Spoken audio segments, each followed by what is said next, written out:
Welcome into another episode of Friar Territory here on the Foul Territory Network. I'm Kyle Glaser. He's Mike Cameron. Got another great show for you today, breaking down the Padres' thrilling comeback victory over the Yankees in the rain, looking ahead to tonight's matchup, and checking in with Mike on some of his favorite Yankee Stadium memories, as well as a special anniversary for him last week.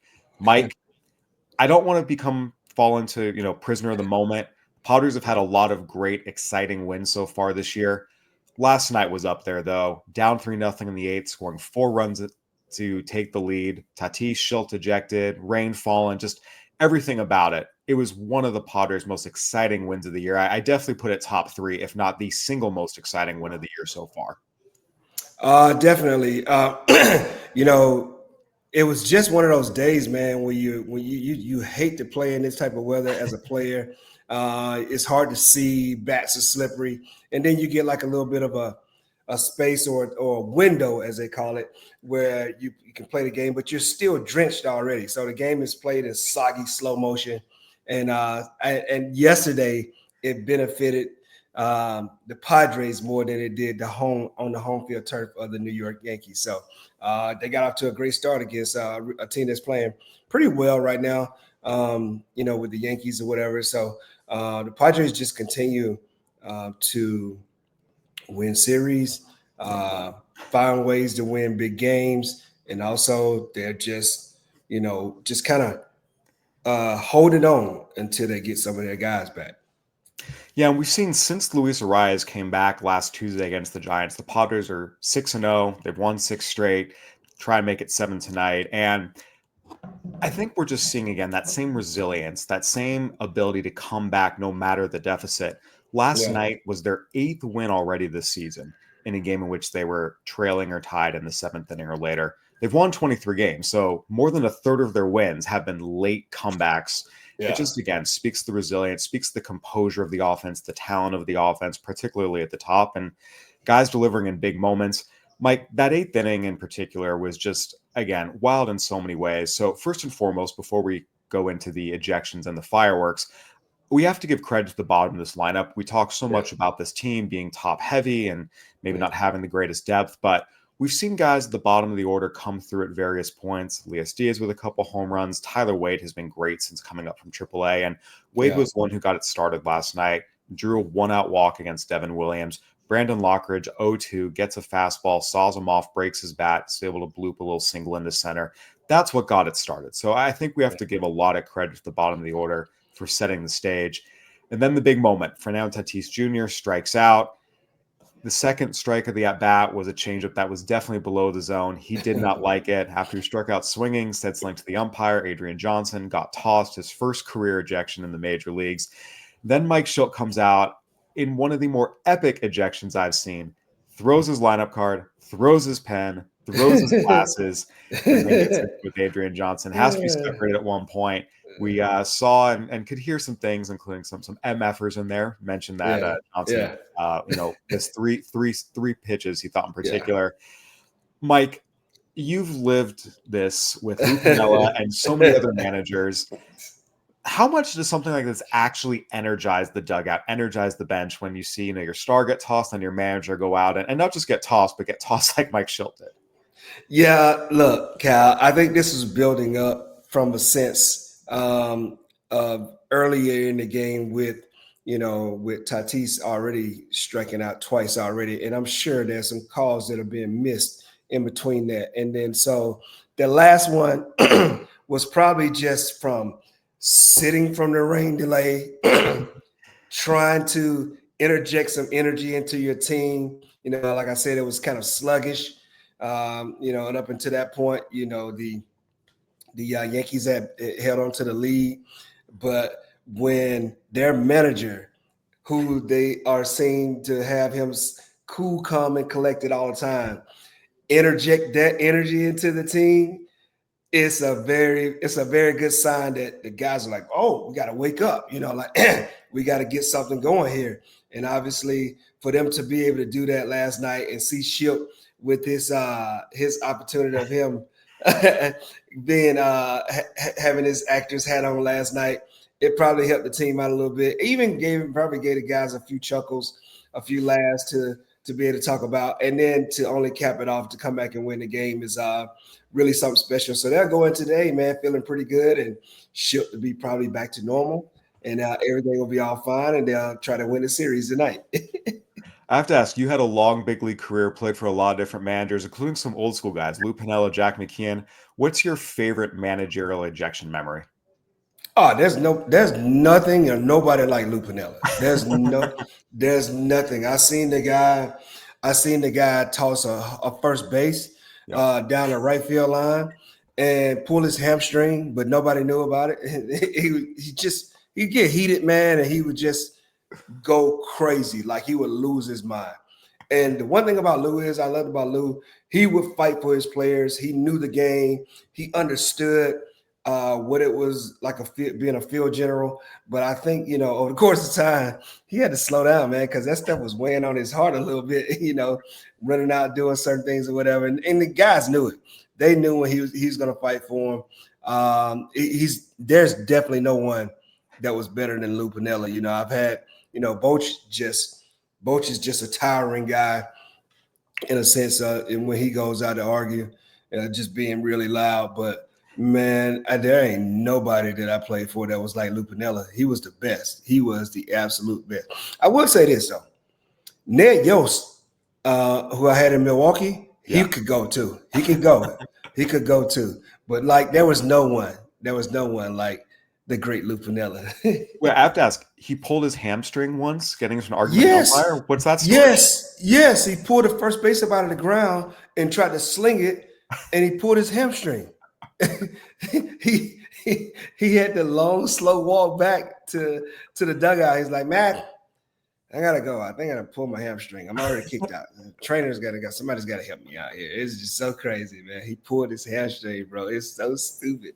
He would do some of the craziest things, the kicking dirt, all that kind of stuff like that. Like Lou put on the show when he got kicked out of the game because he felt like, I got to go out here and stand up for my players.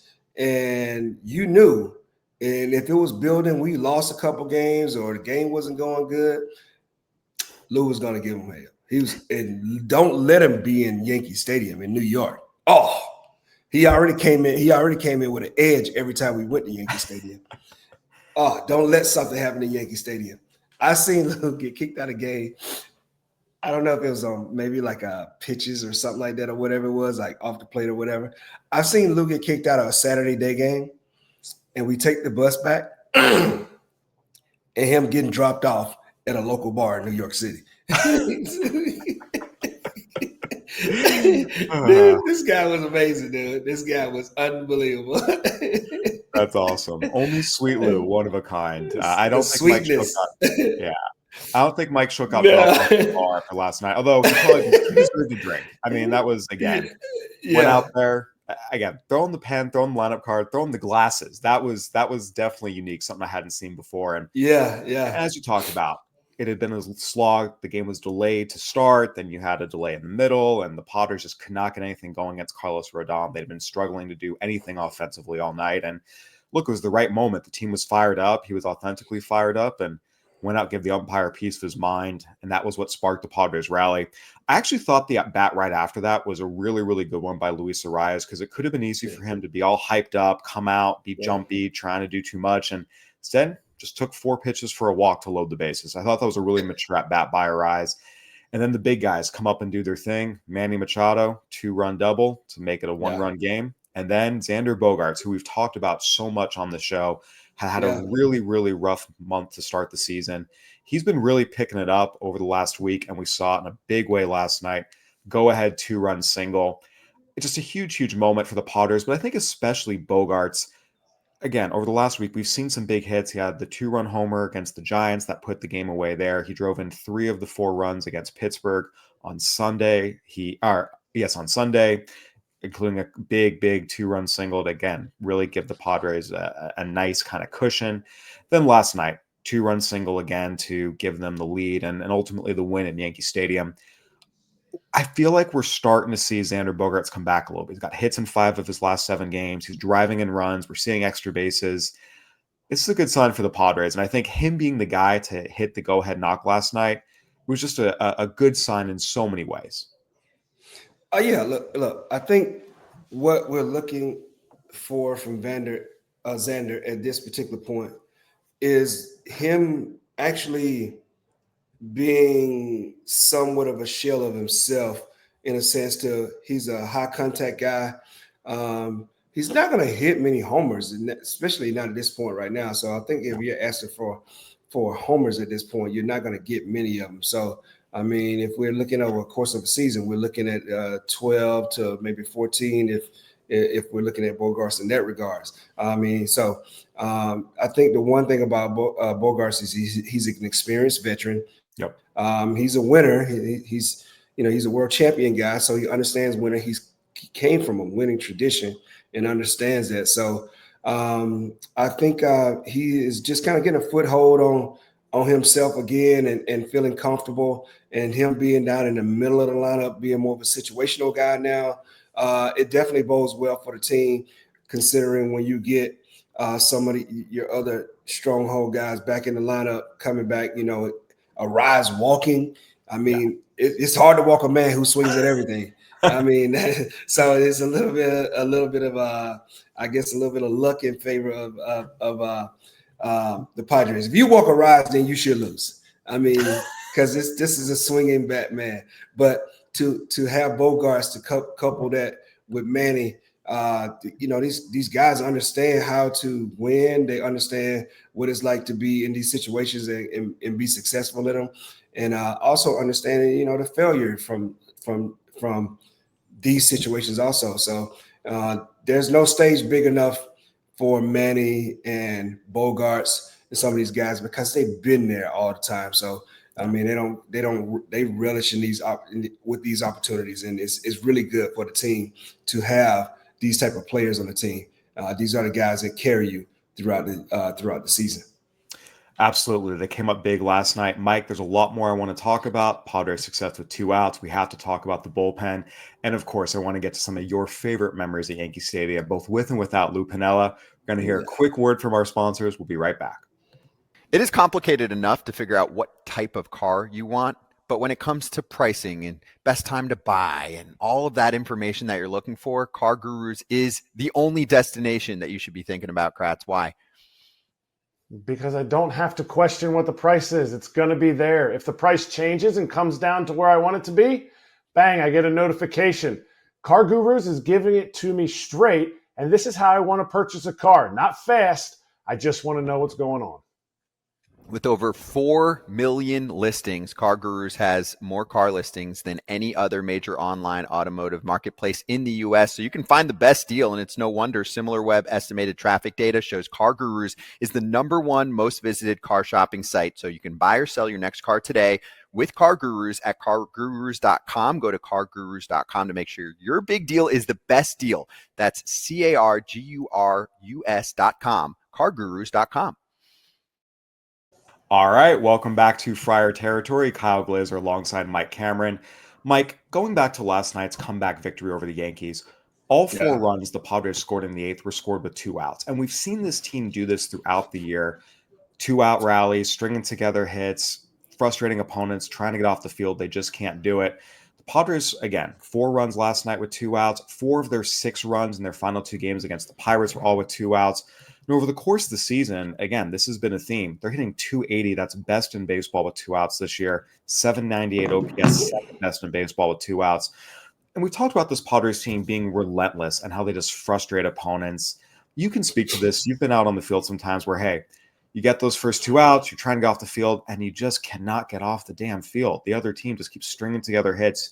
Getting that last out just feels so difficult. You feel so close.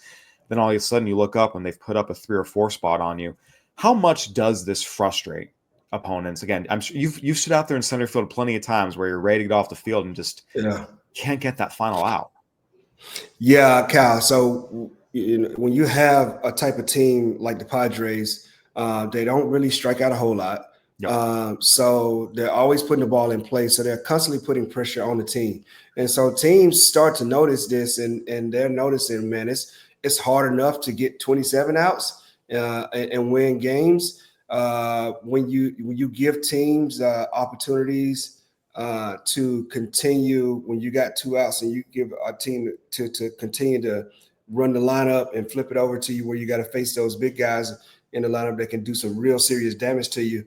I mean, obviously, it's a tough task on a daily on a daily basis to try to get victories against this ball club. And when they're rolling, so one of the biggest things for them right now is that not having their center fielder and the second baseman and a couple other guys, like, it makes it really tough for you to beat this ball club on a nightly basis. And you feel that, that going into a series. This is probably the most talked about thing. Like, these guys are tough with 2 outs. They make things hard on you. You have to continue to try to attack them because they will get on base and score runs with 2 outs. 2-out ribbies are the most important things in baseball that you can possibly have, when you have this type of team that they got right now. And obviously, it showed up again last night. Yeah, no question about it. And I think it's also a stark contrast for the Padres. They've had a lot of quick innings. They get in and out of the dugout pretty quick. Their pitchers are very efficient. We've seen their defense be really, really good over the course of the year. And going back to Xander Bogaerts, he made a big play in the first inning last night when, Ben Rice doubled down the right field line. Fernando Tatis Jr. tried to throw him out second. The ball bounced up in the air. Bogaerts was able to grab it, throw Aaron Judge out at the plate, prevent a run from scoring. And we've seen him have some really nice defensive plays. I thought Sunday in Pittsburgh was actually his smoothest and best defensive game he's played in a long while. So, again, he's kind of, finding his stride defensively. We know Manny Machado is one of the best defensive third basemen in baseball. All the way around, this team has just been really, really good about playing clean baseball, getting in and out of the dugout. And then on the other side of it, forcing opponents into some really, really long innings with their hustle, their contact skills. It's something that's really made a difference. And now they go into game 2 of this series, Michael King facing his old team. It will be Michael King's first start against the Yankees since coming over to the Padres in the Juan Soto trade. Look, it's always exciting. I think there's a little extra something whenever you face one of your former teams, especially the first time after they trade you. I mean, Mike, you can speak to this, especially earlier in your career after the first time or two you were traded. Did you have a little extra something for the Reds or the White Sox whenever you faced them? Everything was predicated and dedicated to the Chicago White Sox. I mean, everything else was just kind of like gravy, but, and also probably going back and playing in Seattle, just kind of like how that kind of ended for me. And with Bill Bavasi, thinking that I was very important to that roster, as I became a free agent. So, but, you learn it's business. The White Sox one was more, it was definitely harder than anything else, considering how I was traded and I found out on my own while playing winter ball. So that was something that was, it's stuck with me so much that I probably used it too much, but man, did I put up some numbers against the White Sox and some pretty special days. Yes, in that 4 home run day, which we're going to get to in a second. But I want to ask, how did you find out you were traded? I was in winter ball playing at Escogido, Dominican, and I saw my name go across the ticker. I was on an off day and I folded my clothes up in my room and saw my name go across the ticker at the bottom of the screen. Like, what just happened? Not one word from any White Sox official at all. We had cell phones back then too. I mean, it was 1999, 98. So we had cell phones. Like, I mean, the courtesy was just a call, but I did get a call from like Jim Bowden and everybody else. Obviously, the guy who was managing our team in Dominican was one of the managers. I think Dave Molly, I think it was. He was our manager down in winter ball. He was a part of the Reds organization. So, like, it was just strange. It was really weird. And no one just seemed to like acknowledge that. It's just like, oh, well, you're going here. And you never heard from anyone at all at the White Sox work? Nobody. Wow. Nobody. I'm in the big leagues, bro. Like, I'm in the big leagues. Like, no one at all. I said, okay, I remember that. And then the guy that said that was supposed to be better than me, I was like, oh, it's like I got this man right here all day long. That's my man right there. I'm guarding him the whole time. So, is definitely something that I never forget. If I showed up today, I'll be trying to do damage against the White Sox every single time. It didn't matter who I played with, who I played for. Spring training, I used to go on the road. That's when the White Sox was still in Tucson, and I had just got over to Seattle. I made sure that I made the trip. I needed to go. I need to go over there and let them know. Like right now, it's spring training. I'm letting you know I'm ready. I'm letting you guys know right now. And it was on every single time. It didn't matter if some of their pitchers left and went to another team or whatever it was.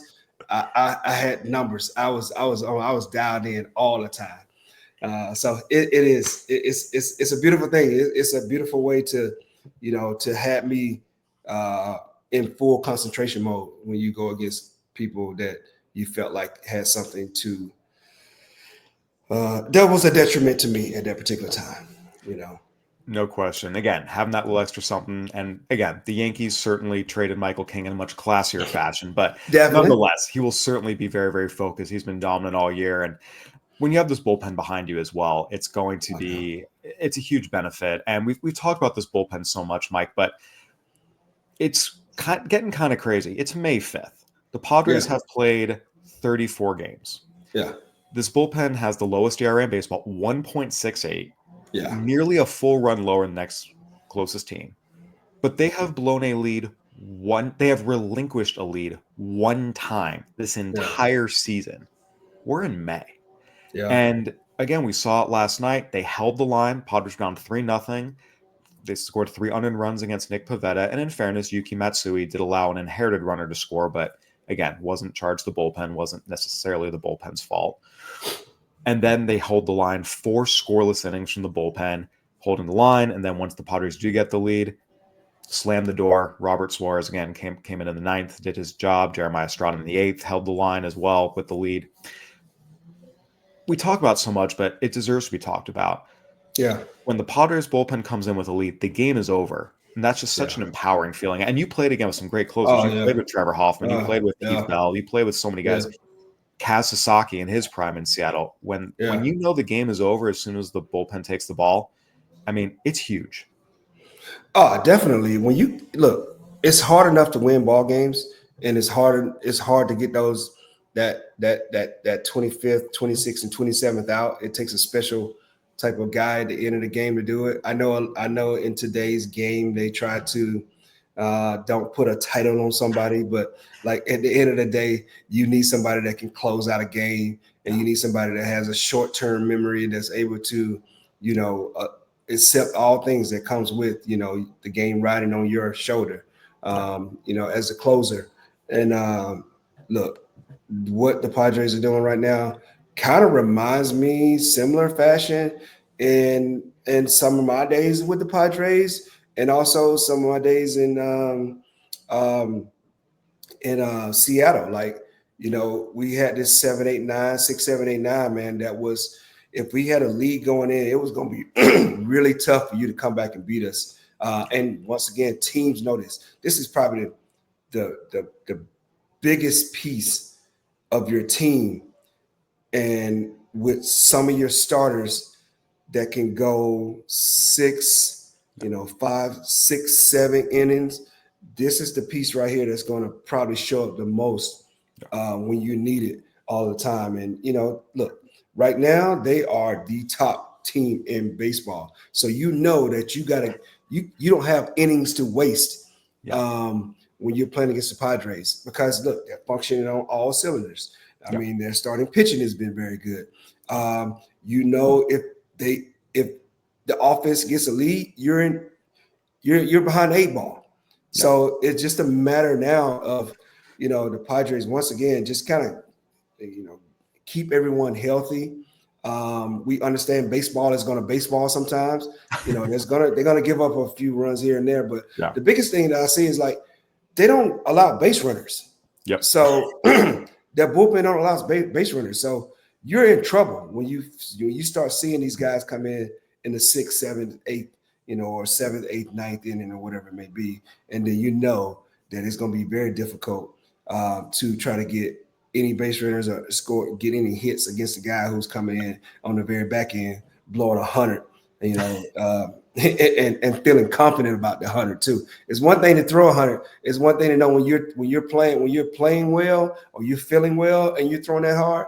It's a tough task. It's definitely a tough task to come back from. Yeah, no question. You mentioned not allowing many base runners, 4 scoreless innings last night, 1 hit. So again, it's not like, they're, loading the bases and working out of jams. It's just been straight dominance. That's what it's been all year. And Mike, you talk about getting healthy.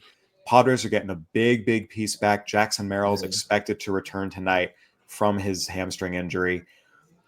When you've won 6 straight, you're feeling good offensively. You're feeling good pitching-wise. You've won a couple of big games on the road. Again, what happened in Pittsburgh on Saturday night with Tatis playing here on the 9th, what happened at Yankee Stadium last night.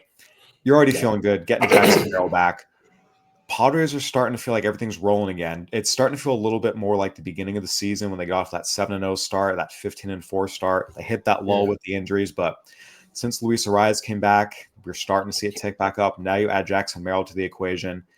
Padres are in a really, really good spot, and you can speak to this. I mean, when you have one of your studs and you get him back, you feel it. The energy in the locker room changes. The smiles will get a little bit bigger. You get that tone of like, all right, we're back. We're rolling, baby. Yeah. Definitely.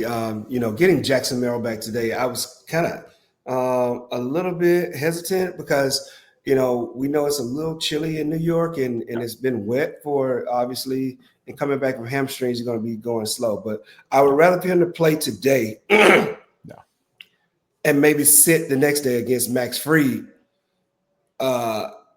Get him in there, get him acclimated, let him get, let the energy from the stadium, playing against the Yankees, kind of fuel him. But then I would rest him the next day or whatever, traveling all the way back to the West Coast. I think they're going back to the West Coast after this. Well, they head back. They go to play Colorado. And they come back home against the Angels. But you're right. I mean, this is again, hamstrings are always tricky, but it's a huge win to get him back. He'll be in the lineup. Big boost. Big boost. Just put him right inside the, stick him right in the middle of this thing, right back in the middle of it. He had some very successful rehab, while he was down. So the biggest thing is is just having your body back, getting your body up under you, getting your feet back under you, and making sure that you can make some of those quick movements without something happening to furthermore the injury that you had. So, but like I said, the energy of the stadium will carry him, tonight. And then also they are getting Cronenworth is rehabbing, so he's making his way back. But so theoretically, within the next week or so, they should be whole again. Yeah, and most importantly, Kyle, look, it's very good for them at this particular point because they've been holding, like you said, holding the line pretty much.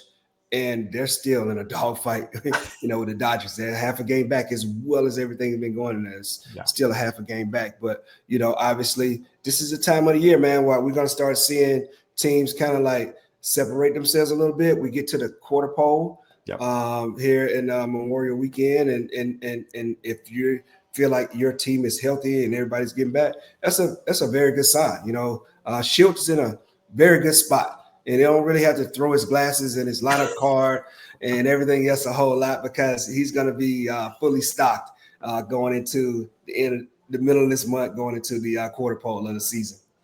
Absolutely. Again, another big game tonight. Michael King versus Clark Schmidt, 4:05 p.m. Pacific, 7:05 Eastern. We'll see if the Padres can follow up last night's thrilling win. All right, Mike, before we wrap up, I do have to ask you, you've mentioned that energy you feel in Yankee Stadium. Yeah. You've had a lot of battles with them during your career, with the Mariners in the postseason, the Mets and Subway Series. You were part of the Red Sox-Yankees rivalry.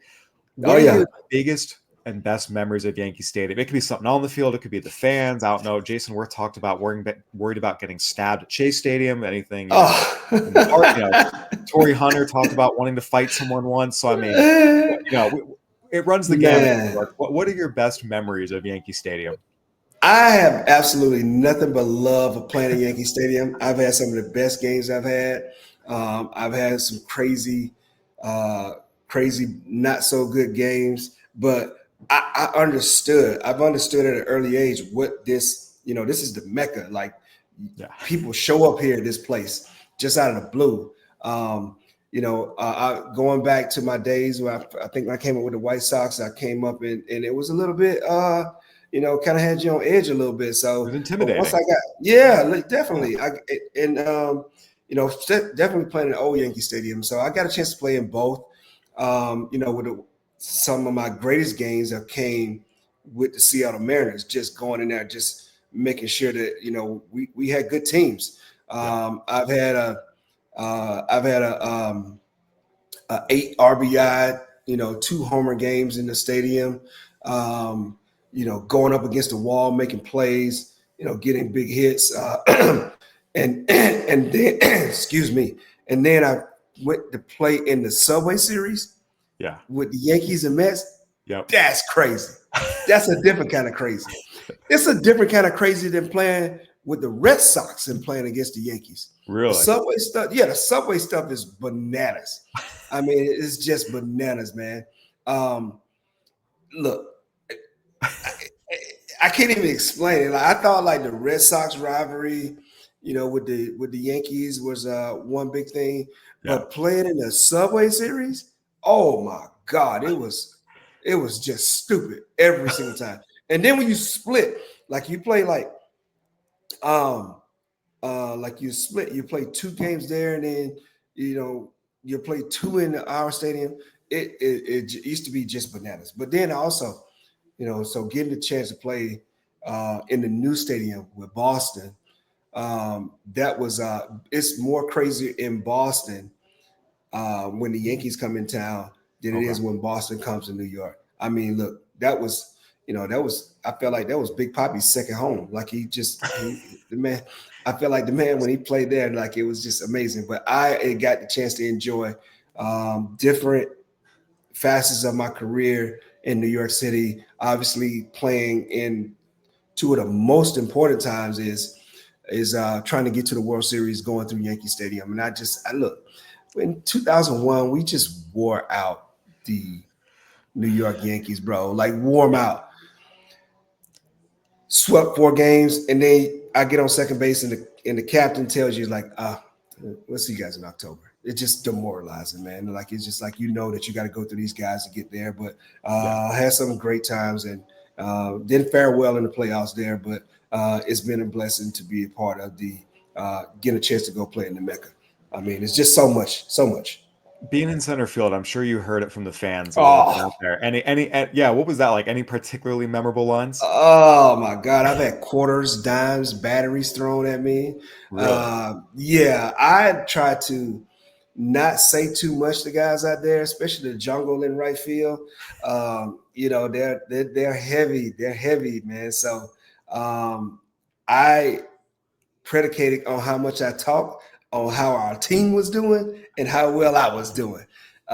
Look, when I hit the 4 homers, our next series was in New York City. So I was walking in like I'm King Kong.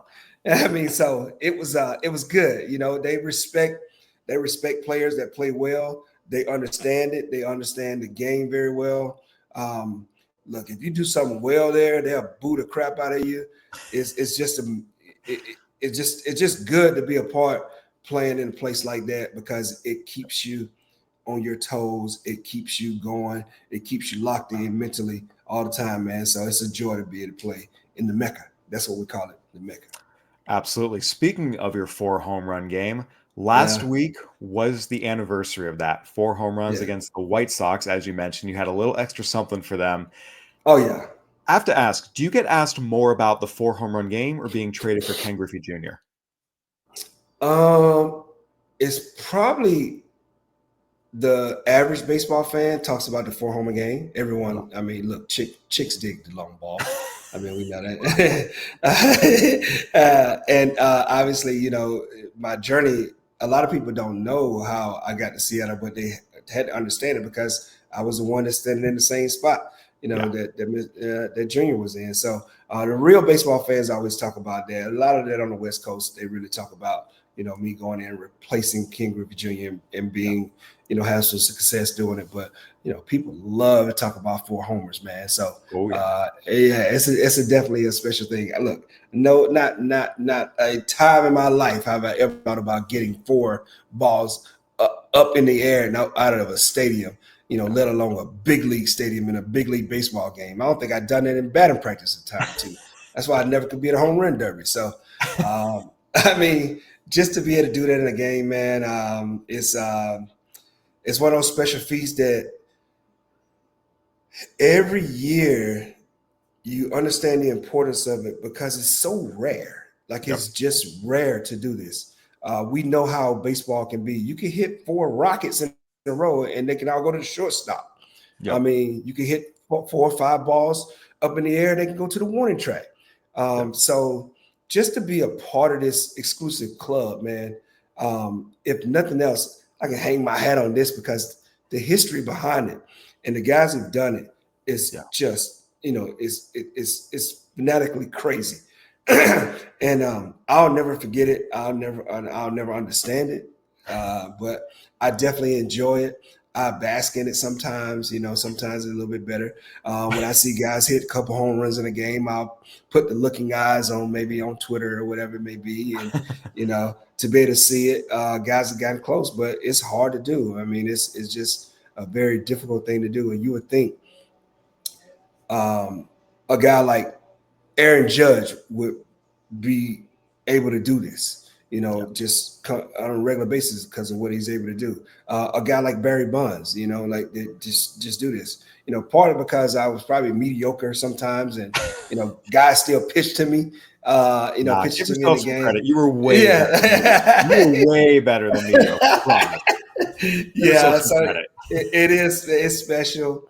It's special to be a part of this exclusive club, man, and I'll cherish it forever and never forget it. But probably the most special, gratifying thing it is that the White Sox have to see this all the time. Every year they got to see my face. So it's just it's a beauty and a joy in that in itself. Absolutely. And by the way, there is now a new member of the 4 home run club. Is. There have only been, you mentioned how rare it is, only 19 times in Major League history. There have been fewer 4 home run games than perfect games.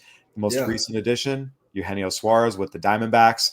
Yeah. Whenever you see someone join the club, whether it's, Carlos Delgado, him, even Scooter Gennett, there's always kind of a random guy you don't expect to be on a list like this. You have Lou Gehrig, Willie Mays, yourself. Scooter Gennett doesn't quite fit the bill you'd expect from some of these big sluggers, but he's on there.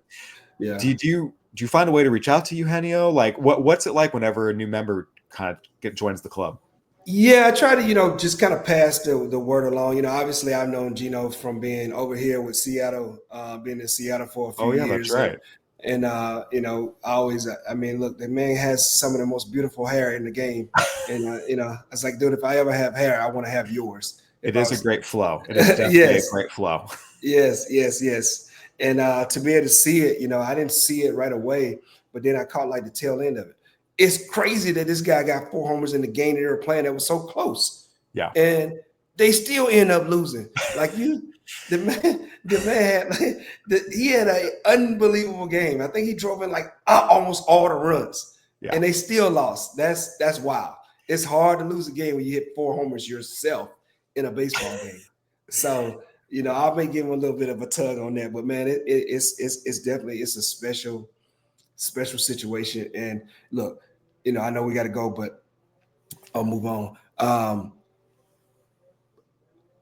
So I think Mark Whitten had done it in 1993. Yep, if I'm not mistaken. You are correct. In the American League, it hadn't been done since 1957. Yep. Rocky Calavito. Yep. So, like, there's so many integral facts from the time that Calavito did it, and then I did it, and then we had 2 guys do it. Like, after I done it, like 2 weeks later, Sean Green did it in Milwaukee, went 6 for 6 or something like that. I think I'm the only one that only had 4 ribbies in this whole thing. So, but I'm also tied into some other history with my 4 homer game because I robbed a grand slam that day against Magglio Ordonez. Yep. And also me and Brett Boone going back to back in the same inning. First inning. I was going to say Brett Boone, I almost feel a little bad for him because it's like he's just part of history completely overshadowed. People completely forget about it. You stole all Oh, yeah. Look, I said, look, this guy obviously loves the limelight. He loves to be the center of attention. And I said, not today, buddy, not today. Like you can't possibly do it. It's like, yeah. And he said, eventually the story is going to turn. He's going to keep telling the story where he's going to be the one to hit the 4 home runs. I said, bro, if they don't got a lot of things on tape, they got this one on tape for sure. Yes, that is for darn sure. But new Rangers hitting coach Brett Boone, he's just in the AL West now. So what the heck? Like off the couch, out the chair to do that? Oh my God! Good luck, buddy. Good luck. See how it goes. Well, I have to say, the 4 home run club, they got to get you guys some gold jackets or something. They got to do something. I mean, man, rare. like it was you, Kyle. You right, bro. Hey, MLB. Let's get some gold jackets. Let's start throwing these things together, man. Let's put something together so we can recognize and honor the guys. Not just have me send my bat up to the Hall of Fame. Let me get a jacket or something like that. Let me get a gold card, another gold card, to be able to recognize this or something. It could be a sports code. It could be anything. How about a Rolex? I mean, that'd be kind of cool. Rolex would be nice. Yeah, engraved 4 home run game Rolex. I like yes, sir. Yes, sir. All right, yes, Mike, sir. one final thing before we go. You were up in Milwaukee this past weekend seeing your son Yes. Dazz got called up by the Brewers, had his first RBI single.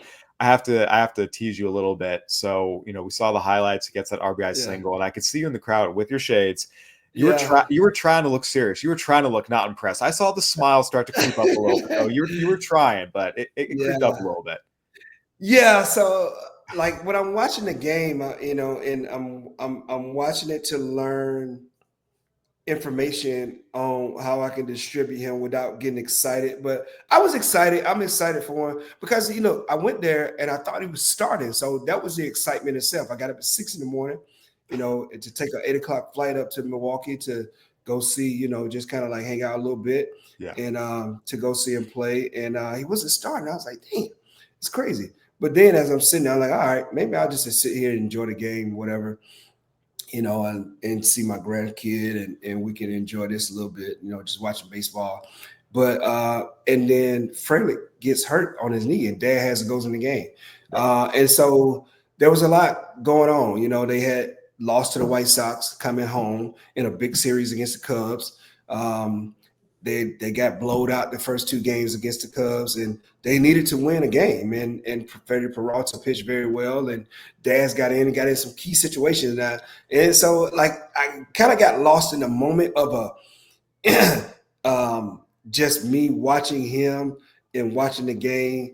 And the joy was there. Obviously, I did crack the smile or whatever. I was trying not to be that serious, but it was just a joy to be able to see him and understand.